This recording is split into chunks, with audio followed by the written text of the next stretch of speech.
under its gigantic shadow, and lay there as under a green vault.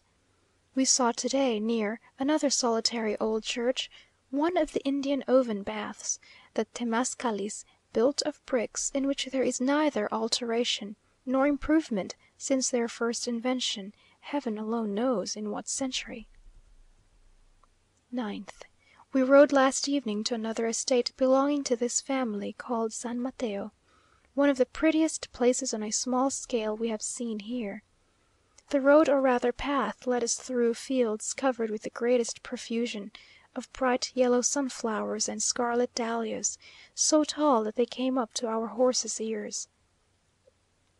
The house is built in the cottage style, the first specimen of that style we have seen here, with the piazza in front, large trees shading it, and a beautiful view from the height on which it stands.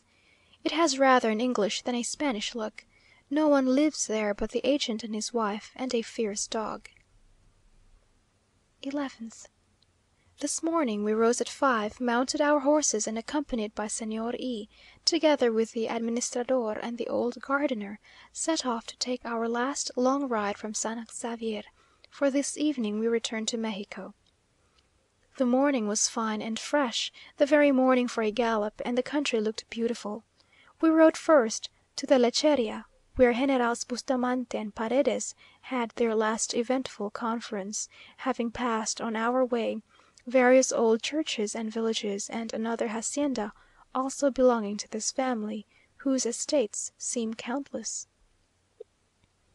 The Lecheria is a large unoccupied house, or occupied only by the administrador and his family.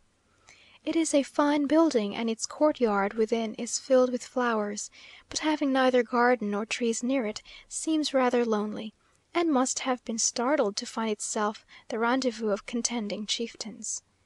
It is surrounded by fertile and profitable fields of corn and maize. We stayed but a short time in the house, and having observed with due respect the chamber where the generals conferred together, remounted our horses and rode on. I have no doubt, by the way, that their meeting was the most amicable imaginable. I never saw a country where opponent parties bear so little real ill will to each other. It all seems to evaporate in words. I do not believe that there is any real bad feeling subsisting at this moment, even between the two rival generals, Bustamante and Santa Anna. Santa Anna usurped the presidency partly because he wanted it, and partly because if he had not, someone else would. But I am convinced that if they met by chance in a drawing room, they would give each other as cordial an abrazo (embrace) Mexican fashion, as if nothing had happened. Our road led us through a beautiful tract of country, all belonging to the Lecheria, through pathways that skirted the fields where the plough had newly turned up the richest possible soil, and which were bordered by wild flowers and shady trees.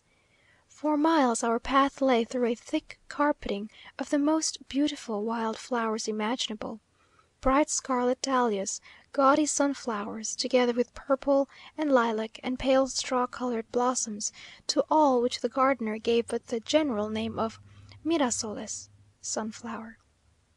The purple convolvulus threw its creeping branches on the ground, or along whatever it could embrace, while all these bright flowers, some growing to a great height, seemed, as we rode by them, to be flaunting past us in their gay colours, like peasants in their holiday dresses. The ground also was enamelled with a little low, inquisitive-looking blossom, bright yellow with a peeping brown eye, and the whole, besides forming the gayest assemblage of colours and groups, gave to the air a delicious fragrance. But at last we left these fertile grounds and began to ascend the hills, part of which afford pasture for the flocks, till still higher up they become perfectly arid and stony. Here the whole landscape looks bleak and dreary, excepting that the eye can rest upon the distant mountains, of a beautiful blue, like a peep of the promised land from Mount Nebo. After having rode 4 leagues, the latter part over this sterile ground, affording but an insecure footing for our horses, we descried, low down in a valley, an old sad-looking building, with a ruined mill and some trees. This was the object of our ride, the Molino Viejo. old mill, another hacienda belonging to these rich lady proprietors, and profitable on account of the fine pasture which some of the surrounding hills afford. Nothing could look more solitary. Magdalene might have left her desert and ended her days there without materially bettering her situation.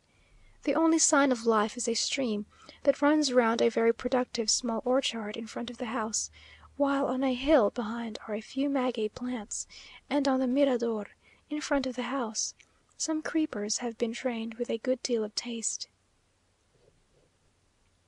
There are bleak hills in front, hills with a scanty herbage behind it, and everywhere a stillness that makes itself felt, while strange circumstance in this country. There is not even a church within a league and a half. There has been a chapel in the house, but the gilded paintings are falling from the walls, the altar is broken, and the floor covered with dried corn. The agent's wife, who sits here all alone, must have time to collect her scattered thoughts, and plenty of opportunity for reflection and self-examination. Certain it is, she gave us a very good breakfast, which we attacked like famished pilgrims, and shortly after took our leave. The heat on the shadeless hills had now become intense. It is only on such occasions that one can fully appreciate the sufferings of Regulus. We returned by the carriage road, a track between two hills, composed of ruts and stones and large holes. On the most barren parts of these hills there springs a tree which the Indians call gusakel. It resembles the savin, and produces a berry of which ink is made. The road was bordered by bushes covered with white blossoms, very fragrant. We galloped as fast as our horses would carry us, to escape from the sun, and passed a pretty village on the high road, which is a fine broad causeway in good repair, leading to Guanaxuato. We also passed San Mateo, and then rode over the fields fast home, where we arrived looking like broiled potatoes. We had a conversation with this morning on the subject of the ejercicios, certain religious exercises to which, in Mexico, men as well as women annually devote a certain number of days, during which they retire from the world to a religious house or convent, set apart for that purpose, of which some receive male and other female devotees. Here they fast and pray and receive religious instruction, and meditate upon religious subjects during the period of their retreat. A respectable merchant who, in compliance with this custom, lately retired for a few days to one of these religious establishments, wrote, on entering there, to his head clerk, a young man to whom he was much attached, informing him that he had a presentiment that he would not leave the convent alive, but would die by the time his devotional exercises were completed, giving him some good advice as to his future conduct, together with his last instructions as to his own affairs. He ended with these words, "Hasta la eternidad," until eternity.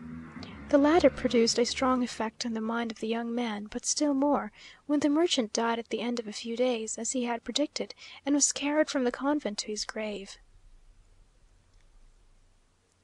Mexico, Calle Vergara, 12th. We reached Mexico last evening, and took up our quarters in an inn or hotel kept by an Englishwoman, and tolerably clean, though of course not very agreeable. A number of pronunciado officers are also here, amongst others General , who I hope will be obliged to go soon that we may have his parlour, a mysterious English couple, a wounded colonel, an old gentleman, a fixture in the house, etc. There is a table d'hôte, but I believe no ladies dine there. Invitations to take up our quarters in private houses have been pressed upon us with a kindness and cordiality difficult to resist.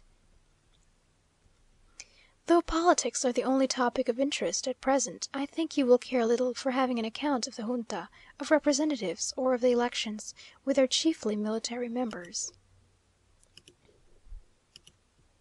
Considering by whom the members are chosen, and the object for which they are elected, the result of their deliberations is, as you may suppose, pretty well known beforehand. Military power is strengthened by every act, and all this power is vested in the commanders in chief. New batches of generals are made, in order to reward the late distinguished services of the officers and colonels, by hundreds. 11 generals were created in the division of Paredes alone. Money has been given to the troops in the palace with orders to purchase new uniforms, which it is said will be very brilliant. There appears, generally speaking, a good deal of half smothered discontent, and it is